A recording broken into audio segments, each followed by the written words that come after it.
Hey Bowtie Nation, Joseph Hogue here with Brian Feroldi at the Long-Term Mindset channel here at the FinCon conference. Great conference for creators. Loved to catch up with all my friends here in the YouTube universe, and I wanted to connect with Brian because he is the ratios king. Okay, we've got a ratios video coming out here in the next week. Going to be a great how to invest, make you a better investor type of video. But I wanted to talk to Brian to pass through some of these ideas and get his 5 best ratios. Ratios that really are kind of the easy button to investing, right? Investing is hard, and it should be. It should be when you're putting your money to work. You should do a little bit of work with the analysis, but that doesn't mean it has to be impossible. And ratios where you're finding a set of numbers to be able to compare against each other, against stocks, as well as compare against a stock's own history. Great way to make it easier and start filtering down to the best stocks to buy. So Brian, thanks for being here with us. I appreciate it. Thanks for having me, Joseph. Awesome to be here.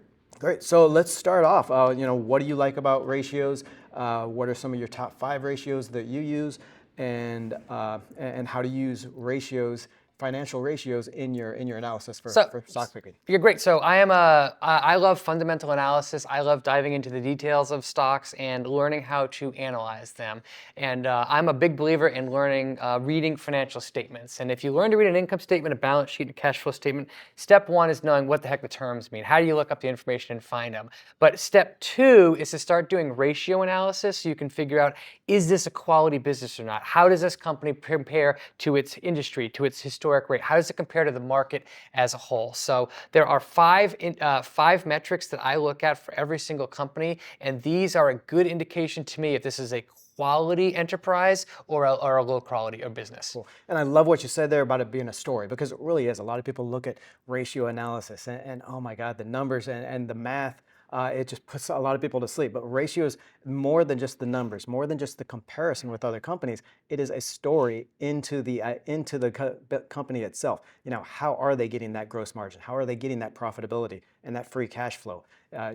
Finding those ratios that are far out and above other companies in their industry is a clue to a competitive advantage in that company. So it's a really great, like I said, an easy button to finding the best stocks to buy. So get us started. What are your 5 best ratios to watch? Sure. So the first one is called gross margin. And to find this, you look at the company's income statement and you're looking for 2 numbers. The first number is gross profit. That's in the numerator, and the second number is revenue. So whenever you see the word margin, that just means divide by revenue. Now this number is expressed as a percentage, and what it tells you is for every dollar in sales, how many pennies become gross profit that the company can spend on R&D, interest expense, overhead, profit, etc. So again, to find this number out, it's just gross profit divided by revenue. The average company in the S&P 500 has a gross margin of about 40%. So again, for every dollar in sales, the average business keeps about 40 cents. So if you can find a company with a higher number than that, that means that they are more profitable on a unit basis than the average business. And I love the gross margin because it's that gross profitability. And what is in that is it really tells you, okay, so the cost of goods sold, which is just really the production expenses, supplier expenses of a company. So what that gross margin tells you a lot of times is what companies have the best, the pricing power with both their suppliers and their buyers. Okay, so if they can get discounts on their supplies if they can get discounts from their suppliers, but still get high prices from their buyers, from their customers, that is a great gross margin. And it's because they have some kind of a competitive advantage, whether it's in branding, whether it's in scale, ordering so much that they can get that gross margin. So love that one. Great. So number 2 is called net margin. So we got that margin again, which means divide by revenue. But this time in the numerator, we're putting net income, which is a synonym for earnings, which is a synonym for the bottom line. So we're taking the bottom line profit and we're dividing it by revenue. What this tells us is for every dollar in sales, how many pennies become after-tax profit. And again, for comparison here, the average business in the S&P 500 has a net margin of about 8% or so. So if you see a net margin that's higher than that, that means that this company is better than the average business at turning revenue into profit. Yeah, and that net margin, like I said, that's the bottom.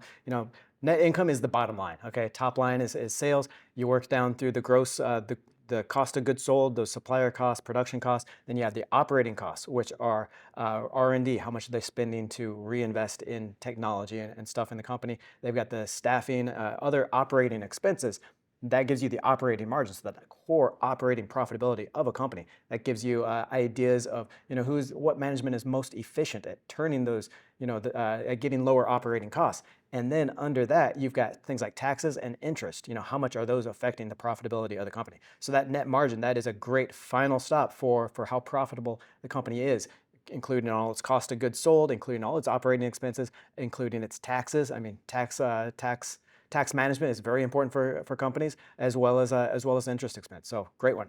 Cool. So metric number 3 is called free cash flow conversion. What this tells us is for every dollar in net income, how many pennies become free cash flow. And if you're a money nerd like we are, you know that companies can have wildly different net income and free cash flow. So this number just compares the two, and it says, are they close to each other or are they miles apart? So the formula here is free cash flow in the numerator, and we're dividing by net income. A great number here is 90% or higher. That means a company is converting 90% of its net income into free cash flow. If you get a very low number here, like in the 20%, 0%, or a negative number, that is a yellow flag that is worth diving into. It is. That's the warning sign for accounting shenanigans. Okay, if you ever work on Wall Street, an analyst, they go blind on the cash flow statement. Okay, because on the income statement, they have got all kinds of accounting tricks, gimmicks to make that net income look better. They can book higher sales than what they're really selling. They can book lower expenses than what they're really paying. But that cash flow statement is like a truth detector. Okay, the cash in and out of the company, it's much harder to fake those numbers. So that free cash flow divided by the net income, how much are they actually generating in cash flow versus what they're reporting as net income? It's a great lie detector test, and it's really an earnings quality measure. So love that one. I mean, I always say, it reminds me, comparing free cash flow or cash flows versus the income statement. It's always like those old shredded wheat commercials, right? The adult in me loves the cash flow statement, but the kid in me loves net income. So love that statement there. Great. So metric number 4 that I always look at is called return on invested capital. What this figure shows you is for every dollar that the business invests, how many pennies does the company get back as a return on that investment. So you kind of think about this number as like, what is the interest rate that the company is earning on the capital that's investing in the business? If this number is below 10%, that means that the company is more than likely destroying capital by growing. If this number is above 15%, that means the company is creating value as it's growing. So it can be a little bit nerdy to understand this number. It doesn't take your time to wrap your head around. But the formula is net operating profit after tax, so it's net operating profit minus the company's tax rate, divided by a wonky term called invested capital. And I've seen several different ways to calculate invested capital. My go-to for this is a website called fiscal.ai. They kind of calculate it for you. But what this tells you is the capital that the company is invested, is it returning profits back to the business at a high enough rate to justify the expense of having that capital? Companies have a charge when they're taking on capital. If they're selling equity, if they're selling debt, that capital costs the company money.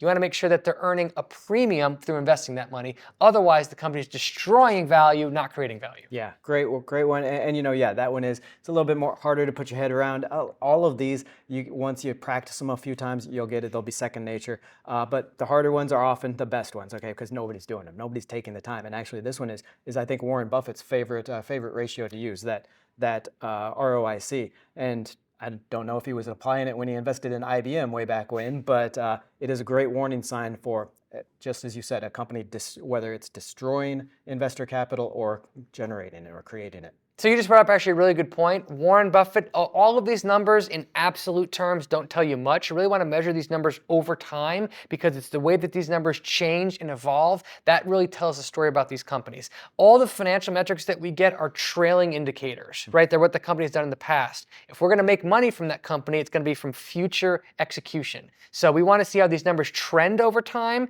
and the best way to do that is to see where the trend been in the past. So they're helpful, but they definitely can't predict the future. Absolutely. Absolutely. That and comparing them against others in the industry. A lot of times, it's helpful to see how it compares with all the stocks in the market.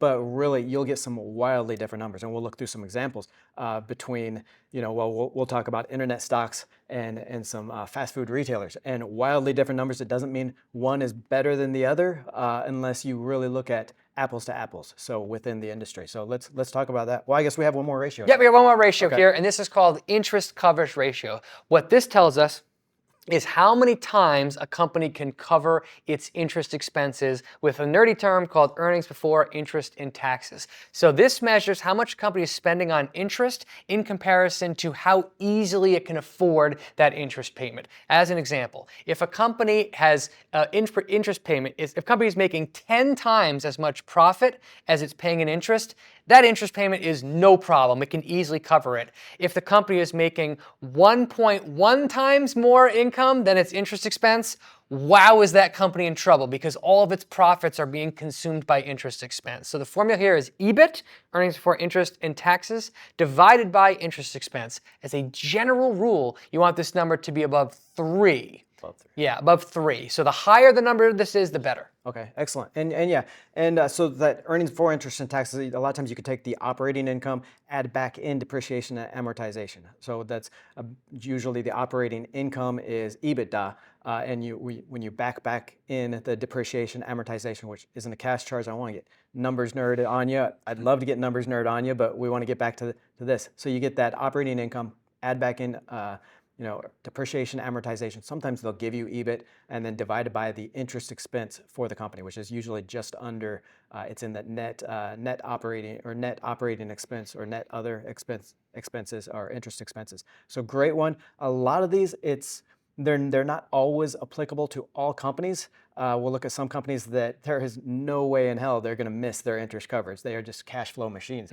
So it's not quite as important. But then you've got your value stocks, the stocks that are usually cheap for a reason, and it's because they have so much debt that it is destroying the company, and it's a real survivability issue. Those are the ones where you want to use that interest coverage ratio to make sure that there is no survivability issue, and those stocks can eventually rebound. For sure.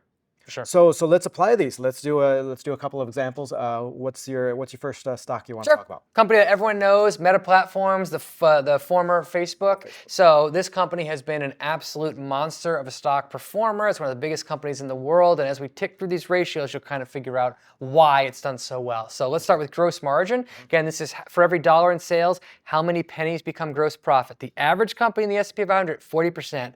Meta, 82%. So $1 in sales at Meta is literally twice as profitable at the $1 in sales for the average business. Excellent. And let's take these, like I said, it's also helpful not only track these over time, so is Meta getting more profitable or less profitable, but also against others in their industry. So let's look at a comparable here. Yeah, so a good comparable here is Google. It's an ad company. It's a similar size and scale. So for comparison, Google's gross margin is 59%. That means Google is turning, for every $1 in sales, it's creating 59 cents in gross profit, better than the average company in the S&P 500, but it doesn't touch Meta, which is turning 82 cents into profit. So on this metric alone, Meta is the better business. Better stock. And I think, again, this tells a story about the companies. One, just the industry, much more profitable. Internet content, they don't have nearly as many expenses. Obviously, they're not buying supplies from other companies. And part of the reason why Google is less profitable on that gross margin is because they're paying, publishers, they're paying YouTubers like us, part of that. So that does affect it. They're not apples to apples comparison here. Facebook doesn't have quite those costs, but it is clearly the more profitable company between the two. Yep, absolutely. And what about down to net? So then we're going to talk about net income. So remember, this is net income divided by revenue. So every $1 in sales, how many pennies become net income?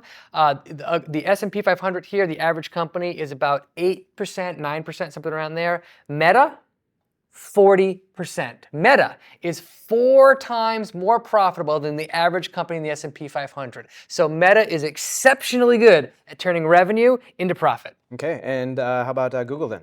Google is no slouch, and Google has a 31% net operating margin, which is just stellar. I mean, if you can see this number over 20%, that's a very profitable business. Both of these companies are excellent from a margin perspective, but yet again, on a pure margin perspective, Meta is doing the better job. Yeah. And what I like about here, what I think the story is telling is that, yes, Meta is much more profitable. I think Google actually does a better job, management is doing a better job of controlling costs, because you see that huge difference in gross margin.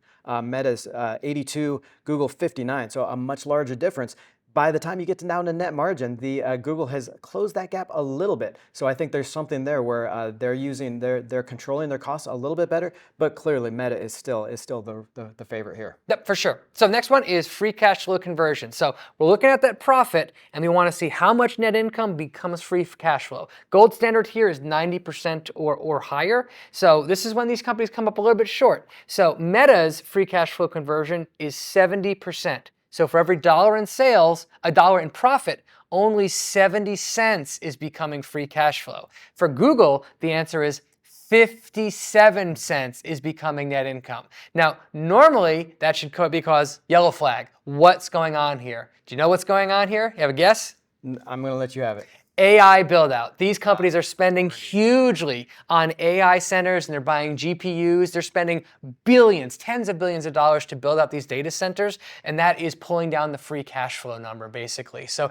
that is the reason for the discrepancy. So it's not necessarily a yellow flag that they're doing these right now, as long as you understand the reason for it, but it's definitely something to keep an eye on. And watching that trend. If they pull back on some of that spending and the FCF, the conversion ratio, doesn't go up, then that would be a sign. A lot of what we're talking about here is when you get to that free cash flow in the cash flow statement, it's the operational cash flow, so those core cash generation of the business minus a lot of the R&D expenses. So what the company is spending to stay alive and to grow a little bit. That's the free cash flow. Okay, so a lot of times that'll tell you the story of what is the company doing with their cash flow, how that applies to what they're reporting in net income. So a great earnings quality, but you also have to look a little bit deeper and understand what these numbers are telling you. Great. So next we're going to look at return on invested capital. This is the interest rate that the businesses earn on the capital that they're investing in the business. Both of them, stellar. Remember, we want this number to be over 10%, ideally over 20%. These businesses, 30%.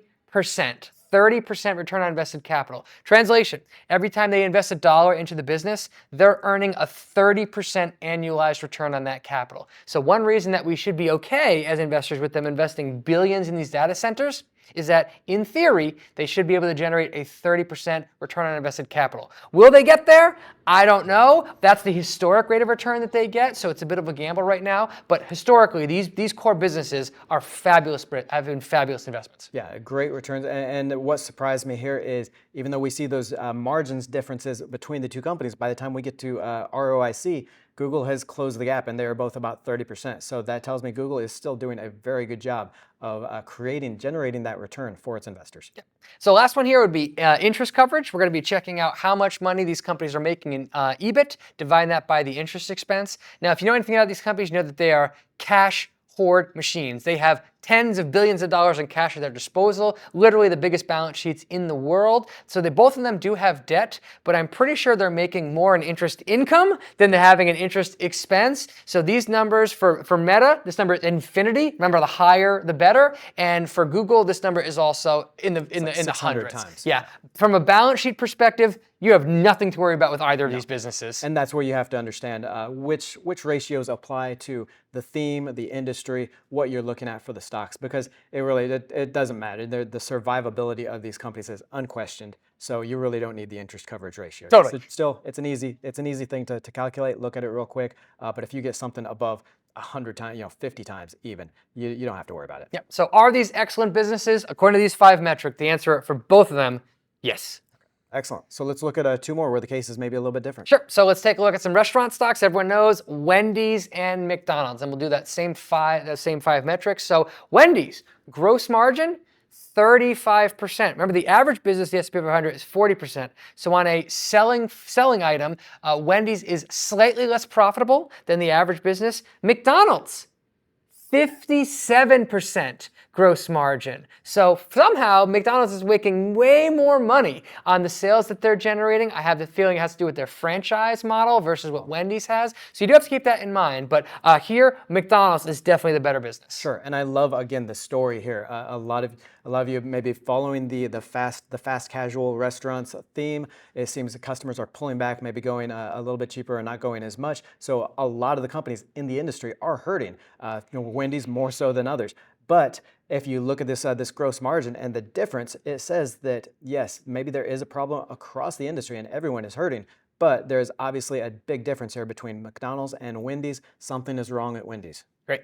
So next we'll look at net margin. For every dollar in sales, how many pennies become net profit? Wendy's, 8%. So 8 pennies become profit. That's about on par with the average business in the S&P 500. It's not a bad thing in necessary terms, but it is something. McDonald's, somehow, McDonald's is generating 32% net margin on their sales. That franchise model is very powerful. Yeah, I think that's a lot of that is the franchise model where the franchisees are covering a lot of those operational expenses. Okay, but again, props to McDonald's. They are killing it on that profitability to be able to convert from 57% gross margin to all the way down to net margin and still have, up 30s, 32%. So very good for McDonald's. We're starting to see that Wendy's, I know a lot of investors been pulled into Wendy's just because it's fallen so much. They think it's a value stock. It's got to rebound, right? If I loved it at 100 or if I liked it at 100, I love it at 50, right? Not always the case. Sometimes they're cheap for a reason. So you've got to look at these ratios and understand the story here. What's next? Yep. So let's take a look at free cash flow conversion. So how much net income gets converted into free cash flow? We want this number to be 90% or higher. Wendy's, the standout star here, 133% free cash flow conversion. My hunch is they're not probably building as many stores as they once were, so that number is very high right now. McDonald's, 82%, so not nearly as high. I don't know the full story there. I'm guessing that's because they're building out locations and stuff like that. So Wendy's, the standout star here. McDonald's, pretty good. And I think this is very important because it tells you that, again, that story is the more important idea here. You can't just go with, 133% free cash flow conversion. That is amazing. That's the stock to own. There's an underlying theme here, and I think it's in that investment cash flow or in those capital expenditures. Wendy's is just not building out other stores, not spending for its future. That could be a problem. It's a great free cash flow right now because it's not taking those costs out. What happens in the future when they find out they've got stores that are outdated and not producing like they should? But I mean, McDonald's, even the lower one there, that is a very good free cash flow. That is very good earnings quality. So I like that. Great. Take a look at return on invested capital. Remember, this is the interest rate that the business is earning from building the stores and the restaurants. Wendy's, we want this number over 10%. Wendy's, 5.7%. That's like earning a 5.7% interest rate at a bank. That might be good for you and me. For a business of this size and scale, quite poor. No. And a lot of times you're looking at these numbers, you're looking at the trends, and you're asking yourself, okay, if this is a value stock, if this is a stock that has come down and become cheap, but does it have that survivability? And when these numbers get dangerously low, you got to ask yourself, okay, is the upside return, the potential return, worth that extra risk that this company just goes away? And with Wendy's, we're starting to see these numbers that it might not be worth the risk. Yep. And for McDonald's, this same figure, remember, over 15% is good. McDonald's, 19%. So McDonald's is still earning a very high interest rate or return on the capital it's investing. So on this metric, McDonald's, clear winner, no doubt about it. Excellent. And the last one here I think is most important for these stocks, especially Wendy's. Yep, interest coverage. So how much EBIT does a company make in comparison to its interest? We want this number over 3. The higher, the better. Wendy's, right on that line at 3, meaning for every dollar in EBIT that it makes, 33 cents is being consumed just by interest payment, leaving 67 cents for investors. So right on the line there of being a concern. Sure. And when you're talking about right on the line with those value stocks and those stocks that have come in under trouble, that's the warning sign because, what if we do see an earning or a spending recession, or what if we do see, that those old stores tend to start to underperform again, and that those earnings come down. Then it's not covering that interest coverage by nearly as much. What if they do have to borrow much more to get those stores fixed back up? Then they got more interest coverage, more debt, and they're, again, not covering that. So very important to look at these measures, especially the ones that are most relevant. Value stocks, you'll want to look at this on interest coverage. Yep. How about for McDonald's? McDonald's here, much better. We see a number of about 8, meaning that the company makes 8 times more EBIT as it does interest expense. So while McDonald's does have debt, the debt is easily serviceable by the profit that the company has. Okay, excellent. Great examples, 5 great ratios, folks. I know this is a longer video. It's more work than you're used to. Clicking over to YouTube and just asking for 5 stocks to buy right now, but this is the kind of work you need to do, okay? If you think about it, you're investing your money. You should have control of it. You should know the story here and not have to wait for some chimpanzee in a bow tie to update you on the stocks that you bought. So great video. How can people find you here on YouTube? Yep, just my channel is called Long-Term Mindset. If this kind of nitty-gritty details really interest you, we have lots of videos about accounting or financial statement analysis, ratio analysis, that kind of thing. Excellent. I'm going to link to that in the description below. Go over there, subscribe. You got some great, this is the Ratio King. So if you ever want to learn how to invest right, how to read the financial statement like a book, learn that story that it's telling you, go over to Long-Term Mindset. I'll link to that in the description below. Brian, thanks again. Thanks for having me, buddy. Appreciate it.